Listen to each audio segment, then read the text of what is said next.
touro que não é tão pequenininho, não é exagerado de grande, mas não é tão pequeno e apresenta proporções muito boas. A ABCZ, durante um tempo, já preconizou que o indivíduo equilibrado possuía uma relação de 50% de profundidade de costelas e 50% de vazio substernal, que é a altura de membros. O que nós temos que interpretar é que um bezerro, por exemplo, ele nasce com mais perna ou mais costela? Mais perna. Se eu tiver um bezerro muito costeludo, é sinal que ele vai parar muito cedo. E às vezes não vai dar o peso de abate que nós precisamos. Tá? Num animal jovem, na minha concepção, ele vai equilibrar costela e perna. Num animal adulto, ele vai ter mais costela do que perna. Esse é um indivíduo eficiente, funcional para os nossos sistemas de produção. O indivíduo adulto, que tenha só 50% de costelas com relação à perna, ele já está caminhando para um animal mais tardio. Tá? A gente tem que ter essa relação, 55% de costela, 60% de costela, daí para 65%, até enfim. Obviamente que aí nós vamos direcionar o acasalamento mais para um lado ou mais para o outro, de acordo com o perfil do touro e da matriz.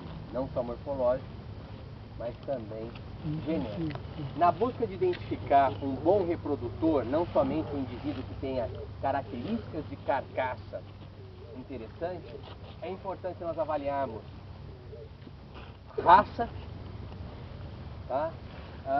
Nós vamos até ter a oportunidade de ver um dos indivíduos mais expressivos, mas de qualquer forma, mais importante ainda do que o formato de crânio, do que uma orelha mais delicada, que tem um batimento mais alto, é que um touro tenha goteira pronunciada, olhos enrugados, o chanfro curto, mais robusto, mais largo.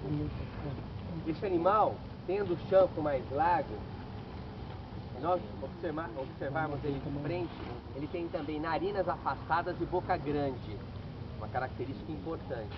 Pigmentação, né? Nós já citamos que é importante o indivíduo bem pigmentado, e no caso de macho, um animal que pigmente mais o pescoço e porção anterior do cupim. Isso é ação de testosterona. O indivíduo muito branquinho é preocupante, tá? Embora não é uma regra total, né, Jadeira? Às vezes a gente encontra na central... Varia, né? Tá? Mas via de regra, a tendência é que o animal que apresenta características sexuais secundárias mais evidentes realmente tenha melhor desempenho, não só a campo, como aqui na central, coletando fêmeas.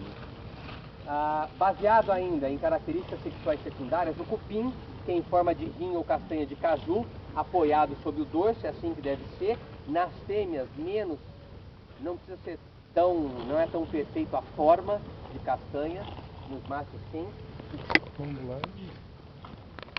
E, obviamente, que o desenvolvimento de testículos, tá? Também super importante, testículos desenvolvidos e simétricos. Quando a gente avalia o conjunto umbigo, bainha, prepúcio, é importante que o animal não tenha um umbigo coladinho, como nós citamos anteriormente, nem tampouco penduloso, como um coador de café.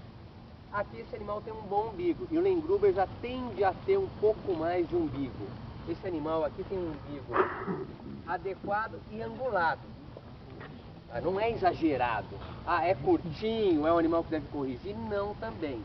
Mas não é um animal de umbigo exagerado, nem tampouco penduloso. Ele tem angulação. A nota que você daria para esse umbigo?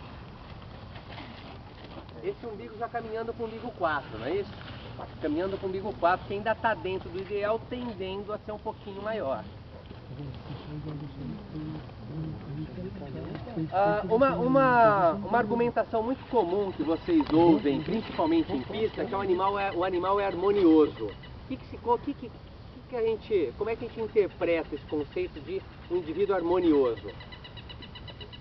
É um animal que, vamos lá, palavras que... Proporcional, tamanho de cabeça, pescoço, comprimento, volume de musculatura. É isso, é que não tenha nenhuma parte que destoe do todo, que chame a atenção. Ele é muito cabeçudo, ou tem a frente mais pesada do que o posterior.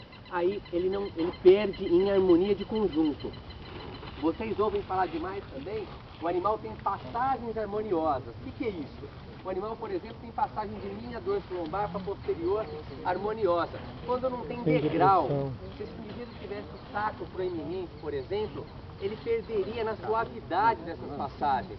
Se eu tenho um animal que falta cobertura de carne na passagem de paleta para costado, ele tem degrau, então ele perde em harmonia nas passagens.